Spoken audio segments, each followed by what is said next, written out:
Karuna Nandi, one of the arguments Dr. Borwankar made is that these cases don't stand in court because even if the girl were produced during the prosecution, the girl is unlikely to speak up against her parents and family. Now, that again is deeply sickening.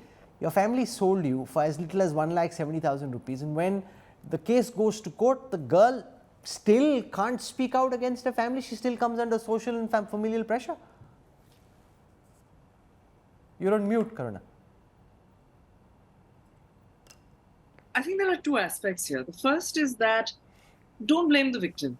That there's a reason when a young woman is failing to go through the criminal trial, let's look at the reasons for it, because people tend to be rational actors. For example, when we have a rape victim that is not willing to go through the process and who hasn't been trafficked, who has been raped in other circumstances, then it's usually because the criminal trial is too onerous or there are other circumstances making it too difficult for her to participate. So therefore, how can we support someone who has emerged from a history of trafficking, who is traumatized, who probably doesn't have anywhere to go? Either she will have the place into which she has been trafficked, or she will have her natal family. What really is the third option? Because at the moment, the options the state provides are worse by far. So that's one set of realities. The second set of realities is what Dr. Borwankar said herself, which is the fact that very often the people posing as parents are not parents, right? They're actually traffickers. So therefore, would you go against the trafficker if there's a sort of Stockholm syndrome, this is the only person I can go to? Plus, there's the stick, there's the threat of bodily harm. If you go against somebody like that, they are hugely criminal people, right? Or connected to hugely criminal people. The third is that if the people who are the accused include the parents, and the parents are sympathetic to the child in some way, and the child doesn't want to proceed against the parents, then there's a way to support the child to give evidence against the others. Right?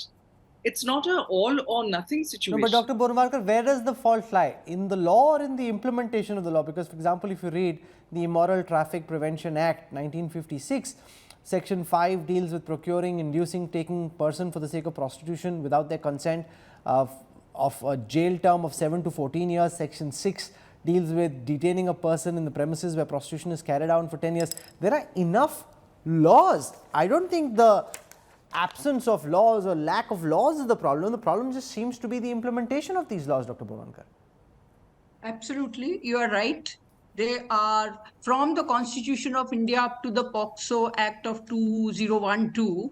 There are plenty of acts. It's the implementation, you are right. But then see, think of it, when we rescue the girl, the NGOs and many institutes like TIS with Tata Institute of Social Sciences, with whom we used to work very closely in Mumbai, they have researched and concluded that for first 15 days, a rescued victim thinks of the rescuing authority, that is police, to be the enemy, and the gharwali or the people who sold her to be her friends. So it takes some time for us to breach that particular gap and to gain the confidence of the girl.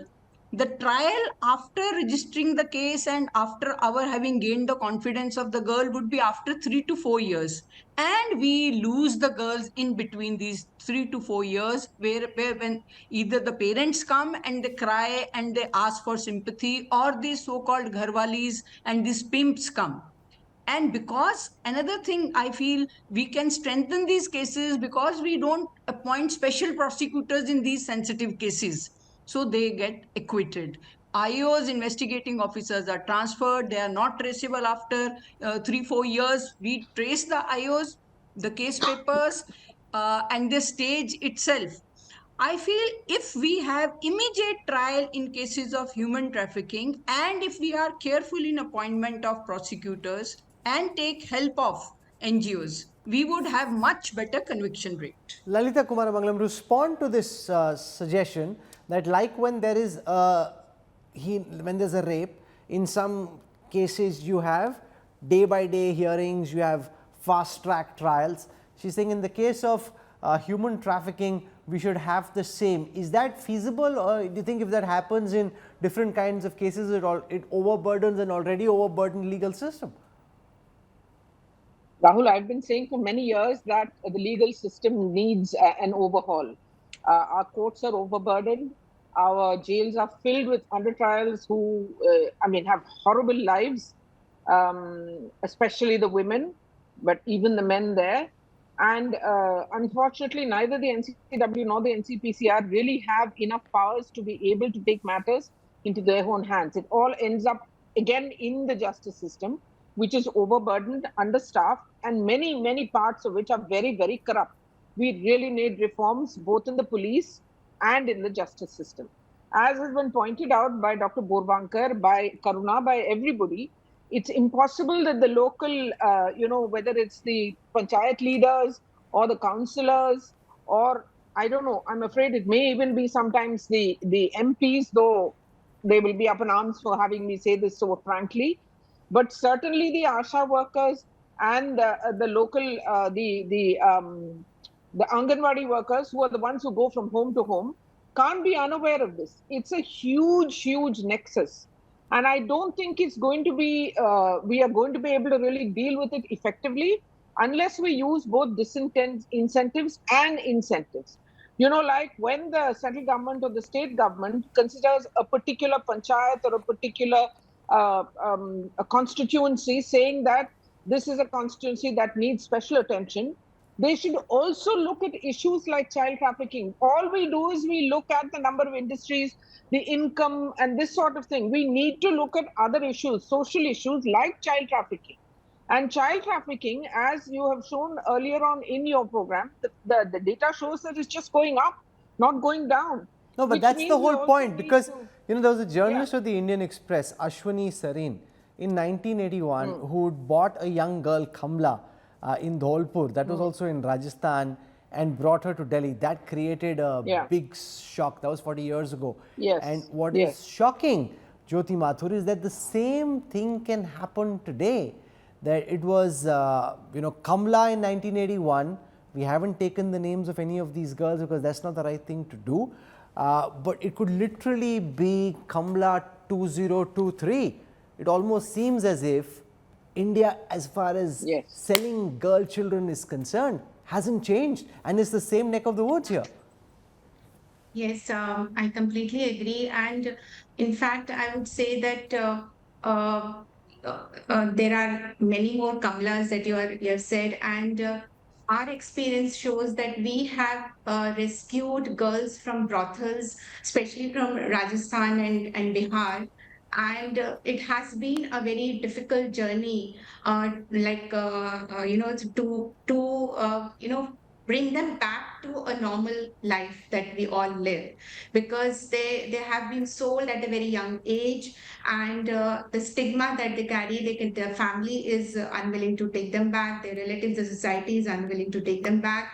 So where do they go? So what are the options available for them, for these women who want to get out of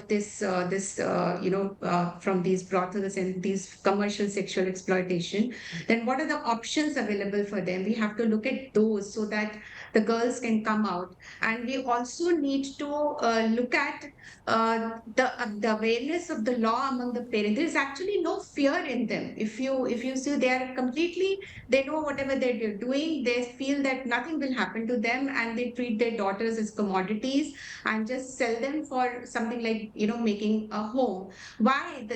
We need to find out the root cause of that. Why those families are doing that? Why is it that government schemes that are there for these vulnerable or poor families, why are those schemes not reaching to such people? And the second thing that I want to say is the need for the comprehensive trafficking law, although we have a section in the IPC that deals with trafficking, but a comprehensive trafficking law is becoming more clear from this discussion. That is what is required, which has a timeline for trial, timeline for investigation, time rehabilitation, services for such victims, and stringent punishment in such cases is something really Oh, absolutely, necessary. because I do understand. politicians are going to town in this election season, making all kinds of promises, Ladli Bahina, transferring whether it's 1,200 rupees or 1,500 rupees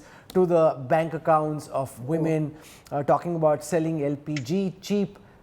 Nothing can be worse than girl children being sold off right under the nose of our police agencies, under the nose of the state administration, and the timing is important. The fact that we've highlighted this issue, this needs to become one of the issues that is debated and discussed during the election campaign, because this is what citizens must seek accountability from. Transferring money, that's just a freebie, that's a reverie.